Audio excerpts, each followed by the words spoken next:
बार्शी शहर पोलीस ठाणे येथे रविवार दिनांक 8 तारखेला एक योगेश शर्मा पोलीस स्टेशनला आले आणि त्यांनी अतिशय घाबरून सांगितलं की आमचा मुलगा सकाळी सायकल खेळायला जो गेला आहे तो अद्यापर्यंत परत आला नाही। त्या मुलाच्या आई आणि वडील खूप घाबरले होते। आपण तात्काळ सदरची घटना अतिशय गंभीर असल्याने आम्ही तात्काळ दखल घेतली, गुन्हा दाखल केला। गुन्हा रजिस्टर नंबर 495/2025 कलम 137(2) भारतीय न्याय संहिता अन्वये गुन्हा दाखल केला। तात्काळ घटनेचं गांभीर्य ओळखून 4 पथक तयार केले। आमचे झालटे साहेब त्याचा तपास करत होते आणि 4 पथकांनी मिळून त्या मुलाचा घरापासून तो कुठं गेला हे पूर्ण सीसीटीव्ही फुटेज वगैरे पाहून त्याला आम्ही पहिल्यांदा ट्रेस केला। तर तो रेल्वे स्टेशन पर्यंत गेला होता। रेल्वे स्टेशन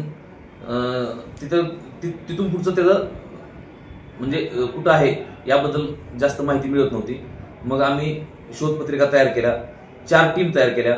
एक टीम पांगरी, रामलिंग, धाराशिव, लातूर या दिशेने आणि दुसरी टीम कुर्डवाडी, पंढरपूर, कोल्हापूर आणि कोल्हापूर परत पुणे अशा वेगवेगळ्या दिशेला टीम पाठवल्या होत्या आणि शोधपत्रिका तयार करून रेल्वे पोलीस, GRP आणि सर्व बसस्थानक रेल्वे स्टेशनला त्या शोधपत्रिका आम्ही डकवल्या होत्या। त्याचप्रमाणे सर्व सोशल मीडियावरती ग्रुपवरती पण त्या शोधपत्रिका पाठवल्या होत्या आणि ह्या सर्वांच्या प्रयत्नाला यश मिळालं आणि हर्ष योगेश शर्मा वय 13 वर्ष हा आज आपण पाहताय सुखरूप तो मिळून आलेला आहे आणि त्यांच्या आईवडिलांनी सुद्धा त्याबाबत समाधान व्यक्त केलं आहे।